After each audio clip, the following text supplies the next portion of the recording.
Hey y'all, it's me, Melanie the Realtor with myhomeinhouston.com.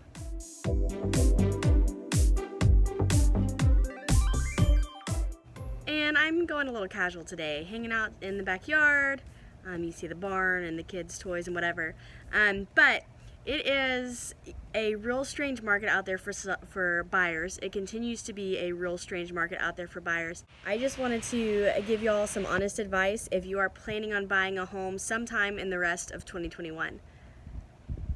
The first thing that you're going to need, so I wanted to give you some honest advice and just 3 things that you're going to need if you're buying a home this year and even into next year. There continues to be a lumber shortage. It has to do with the pandemic. It has to do with Canadian lumber tariffs. It has to do with fires last year in the Pacific Northwest.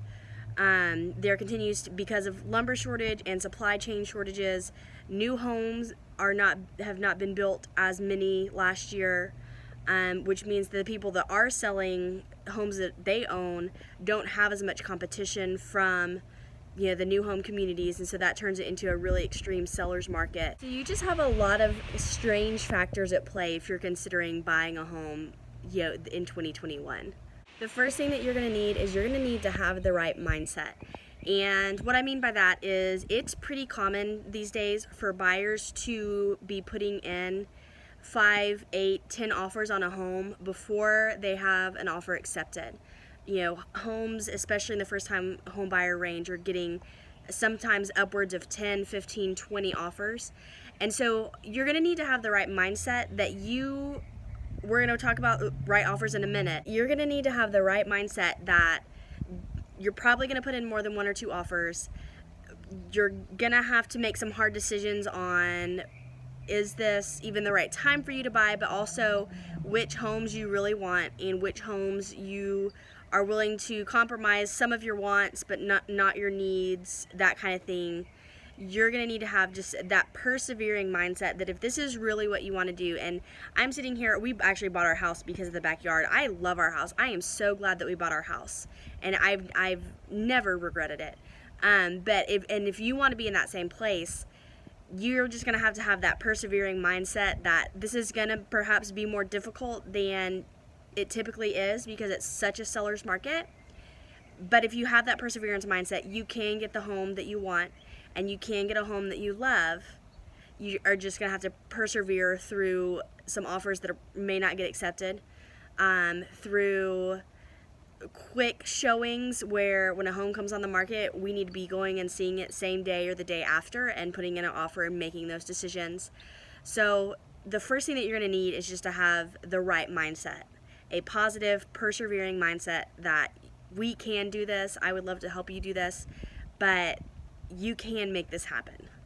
The second thing, and I already alluded to it a little bit, the second thing that you're going to need is you're going to need to make the right offers. As a real estate agent, I am helping people write offers all the time. I am in community with other real estate agents where we're seeing what sellers are wanting. It's not always about the highest price. Things like a higher option money or higher earnest money that can help the seller know that you really have skin in the game and you're not planning on backing out, that can help. Things like offering to pay seller's title policy. Everything in real estate is negotiable. And so depending on what your situation is, especially with option and earnest, that's money you would have to pay for your down payment anyways. So if you can just put that on the front end of the deal and we can make your offer stronger that way, or if the seller needs a lease back and you're willing to do a free lease back, things like that. Making a strong offer that is an offer that you are happy with and you're confident in, but also meets the priorities of the seller, because some of them need a lease back, some of them need a really fast close, some of them don't mind having a short option, and some of them want to get out of the option as fast as possible. So having a real estate agent who is, I pride myself in communicating with the agent on the other side of the deal, because that's what's in the best interest of my client. And so working with a real estate agent who's going to be able to help you make the right offers is going to help you potentially get an offer accepted sooner. You're still going to need that persevering mindset, but making the right offers and knowing what the sellers need and talking to the listing agents for those specific homes that you want to make offers on is going to make a huge difference.